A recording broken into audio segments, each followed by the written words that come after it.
Innings ముగింపు కూడా చాలా స్పెషల్. అది ఒక ఫెయిల్యూర్ కాదు, టీం కోసం చేసిన ఒక స్ట్రాటజిక్ సాక్రిఫైస్. ఆ టైంలో కామెంటేటర్ చెప్పిన ఈ మాటలు చాలా కీలకం. ప్రతి బంతిని బౌండరీ దాటించాలి, టీం స్కోర్ను వీలైనంత పెంచాలి అనే ఒక్క ఆలోచనతోనే ఆ షాట్ ఆడాడు. అది సెల్ఫ్లెస్ క్రికెట్ అంటే. అతను అవుటైన వెంటనే వాంఖడే స్టేడియం మొత్తం ఒక్కసారిగా సైలెంట్ అయిపోయింది.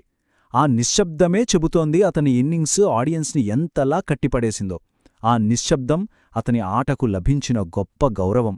ఫైనల్గా 89 పరుగుల దగ్గర అతని అద్భుతమైన ఇన్నింగ్స్కు తెరపడింది.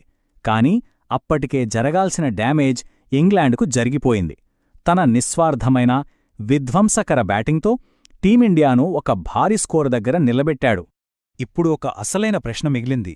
ఒకవేళ ఆ రోజు సంజూ ఆ ఇన్నింగ్స్ ఆడకపోయుంటే ఇండియా ఛాంపియన్షిప్